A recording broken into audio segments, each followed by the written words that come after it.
Hello दोस्तों, एक बार फिर से आप सभी का स्वागत है एजुकेशन बाइट पर। कैसे हो आप सभी?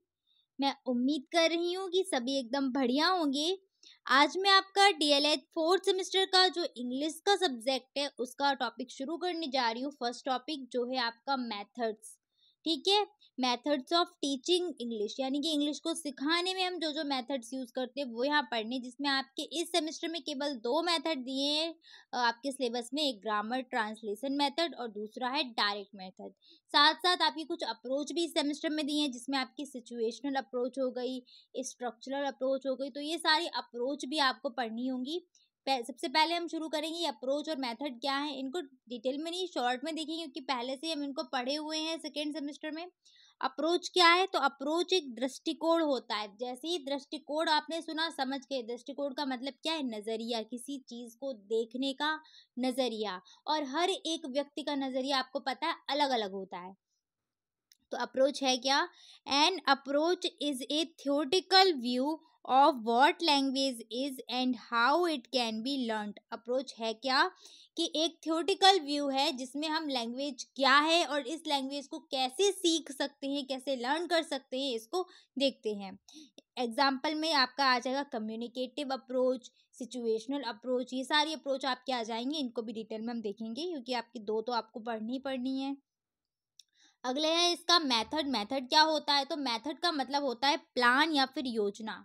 क्या प्लान? जो हम टीचिंग करने जाते हैं उस टाइम हम कुछ ना कुछ पहले से प्लानिंग करते हैं, उसी प्लानिंग को क्या करते हैं, क्लास में जाकर फॉलो करते हैं। तो मेथड क्या है? Method is a overall plan that B follow during our teaching learning process. Method एक पूरा प्लान है जिसको हम अपनी टीचिंग लर्निंग की प्रोसेस में, अपनी क्लास में क्या करते हैं, फॉलो करते हैं। पहले से हर चीज़ बना के रखी हुई है कि ये टॉपिक पढ़ाना है, इसको इस तरीके से पढ़ाना है, ऐसे ऐसे करना है। वो पूरी की पूरी है क्या? वो प्लानिंग, क्या पूरा मेथड, ठीक है। इसमें आपका डायरेक्ट मेथड आ जाएगा, ग्रामर ट्रांसलेशन मेथड आ जाएगा, ठीक है। ऐसे ही आपका बाइलिंगुअल मेथड हो गया, ऑडियो लिंगुअल मेथड हो गया, ऑडियो विजुअल मेथड हो गए, ठीक है। डॉक्टर वेस्ट न्यू मेथड हो गया। ये सारे के सारे मेथड्स आपके आ जाएंगे। नेक्स्ट टेक्निक क्या होता है? तो टेक्निक है प्रोसीजर। टेक्निक में क्या होता है? तो technique are our own personal strategy that we use in the class. Technique एक ऐसी स्ट्रेटेजी है जिसको हम अपनी क्लास में लगाते हैं टाइम टाइम पर, जहाँ ज़रूरत पड़ रही है। सबकी अलग अलग स्ट्रेटेजी होती है। अब स्ट्रेटेजी आपको ज़रूरत लग रही है कि बच्चों को ये चीज़ समझ नहीं आ रही, तो आप वहाँ पर किस तरीके से रोल प्ले करा सकते हो, फिलअप करवा सकते हो, ठीक है।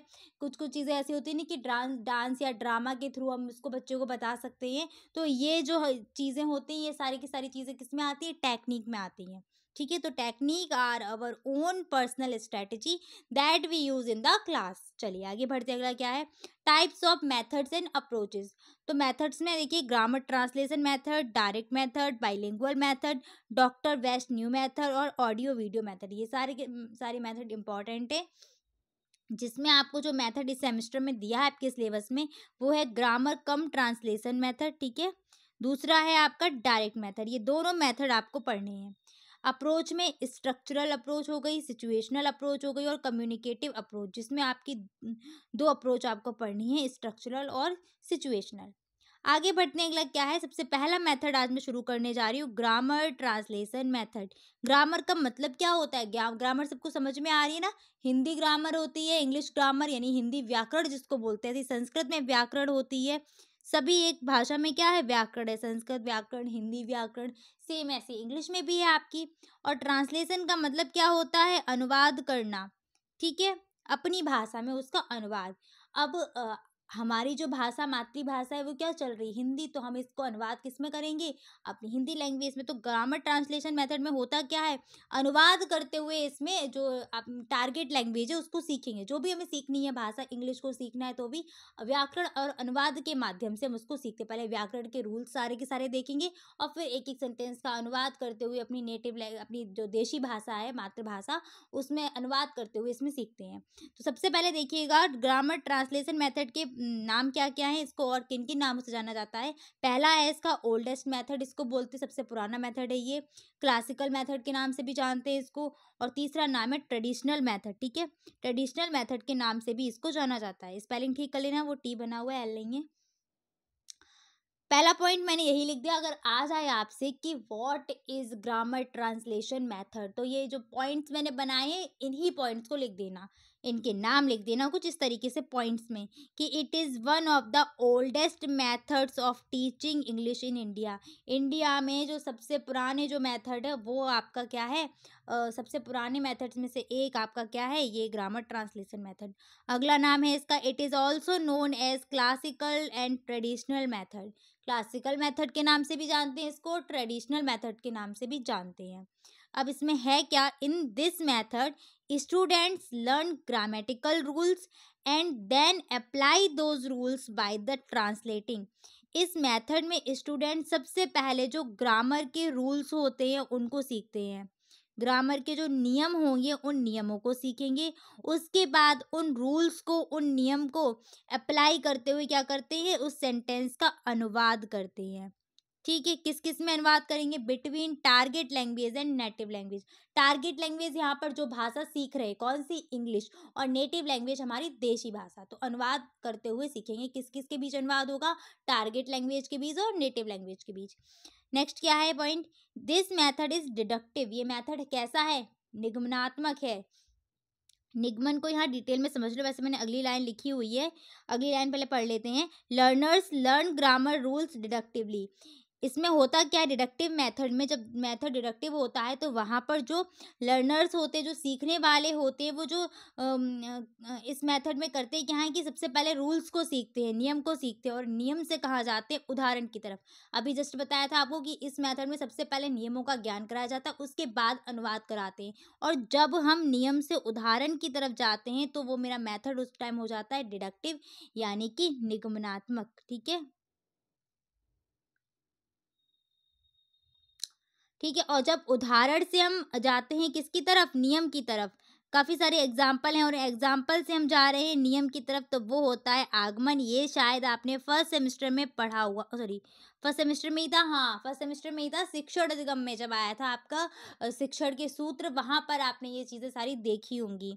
अगला है आपका the unit of teaching is word. इसमें जो सिखाने की यूनिट है वो क्या होती है, वर्ड। वर्ड के बाद होते हैं आपके सेंटेंस, वर्ड को जोड़ जोड़ कर। ठीक है, एक कंप्लीट सेंस देंगे जो वर्ड्स, आपको पता है सेंटेंस की डेफिनेशन क्या होती है कि जब सारे के सारे वर्ड्स मिलाकर एक कंप्लीट सेंस देते हैं वो आपके सेंटेंसेस बनाते हैं। ठीक है, ट्रांसलेशन इन मदर टंग। इसमें जो ट्रांसलेशन होगा वो मदर टंग में होगा, यानी कि मातृभाषा में, नेटिव लैंग्वेज भी लिख सकते हो आप। अगला है major focus on reading and writing. इस मेथड में सबसे ज़्यादा अगर फोकस किसी चीज़ पर दिया गया है तो किस पर दिया गया है, रीडिंग और राइटिंग पर। वही अच्छी भी होती है इससे। ठीक है, आगे बढ़ते हैं, merits advantage of grammar translation method. ठीक है, बहुत इंपॉर्टेंट है क्योंकि इस सेमेस्टर में आपके यही आनी है, मेरिट्स एंड डिमेरिट्स। मेरिट्स में क्या क्या है, useful at the primary stages. प्राथमिक स्तर पर बहुत इंपॉर्टेंट मेथड है और बहुत यूजफुल है। ठीक है, तो प्राइमरी स्टेज पर ये बहुत इंपॉर्टेंट रहेगा। वह क्या है, बिल्डर है, शब्दकोश इससे क्या है, बढ़ता रहता है, वृद्धि होती रहती है। थर्ड पॉइंट है useful in the class having large number of students. ऐसी क्लास जिसमें स्टूडेंट्स काफ़ी ज़्यादा नंबर में होंगे वहाँ पर भी काफ़ी यूज़फुल होगी, यानी कि आप बोल सकते हो कि ओवर क्राउडेड यानी कि भीड़ भाड़ वाली जो क्लास होगी उसमें भी यूज़फुल रहेगा।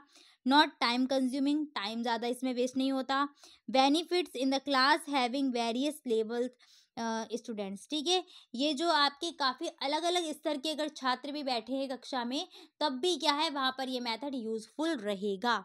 ठीक है, एक ऐसी क्लास है जिसमें अलग अलग लेवल्स के बच्चे हैं, क्लास में सेकेंड का भी है, थर्ड का भी है, वहाँ भी ये यूज़फुल रहेगा। नेक्स्ट है डिमेरिट्स। तो इसमें क्या क्या पॉइंट रहेंगे, ये अननेचुरल मेथड है। नेचुरल मेथड में होता क्या है, हम जब आपने सीखा होगा उसमें कैसे चलता है, सबसे पहले चलता है हिंदी में, जो मैं बताती हूँ हिंदी में तो सभी ने पढ़ा होगा, सुबोपली पढ़ा है ना, सुनना बोलना पढ़ना लिखना। इंग्लिश में होता है LSRW, यानी कि listening speaking reading and writing, ऐसे चलता है ना। ये है आपका नेचुरल मेथड, पर ये फोकस किस पे कर रहा है, रीडिंग और राइटिंग पर ही कर रहा है, तो ये नेचुरल तरीके से तो नहीं आ रहा। इसमें है होता क्या है, it does not improve the oral fluency in the English. जो ओरल फ्लुएंसी है, ओरल बोलने का जो तरीका है इंग्लिश को एकदम फ्लो में बोलने का, वो इसमें डेवलप नहीं हो पाता या इम्प्रूव नहीं हो पाता उतना। थर्ड क्या है, क्योंकि जब हम रीडिंग और राइटिंग पे फोकस कर रहे हैं, स्पीकिंग और लिसनिंग पर कर ही नहीं रहे हैं, स्पीकिंग में तो आ ही नहीं रहा है बिल्कुल, तो सीधी सी बात है फ्लुएंसी कहाँ से आएगी इसमें। Don't develop the power of thinking in the target language. जब अनुवाद करके सीख रहे हैं तो सीधी सी बात है, हमारे मन में अगर कोई थॉट आएगा तो वो किस में आएगा, हमारी भाषा में ही आएगा, और फिर हम उसको टारगेट लैंग्वेज में ट्रांसफर करेंगे, ट्रांसलेट करेंगे। जब ट्रांसलेट करके सीख रहे हैं तो सीधी सी बात है, जो हमारे अंदर थिंकिंग है वो टारगेट लैंग्वेज में नहीं आएगी, ठीक है। तो ये ऐसी पावर डेवलप नहीं करता है हमारे अंदर जिससे हम क्या करें, अगर सोच रहे हैं तो सीधे सीधे इंग्लिश में ही सोचें। जैसे हम लोग इंग्लिश सीखने जा रहे हैं तो एकदम से थॉट हमारे अंदर क्या है, इंग्लिश में नहीं आएगा, वो आएगा तो हिंदी में ही, उसको हम ट्रांसलेट करेंगे बाद में। तो ये क्या है, don't develop the power of thinking in the target language. Fourth point क्या है, it does not help the students to learn correct pronunciation. ये स्टूडेंट्स का जो शुद्ध उच्चारण है उसको इम्प्रूव करने में हेल्प नहीं करता, ठीक है, या उसको सिखाने में मदद नहीं करता।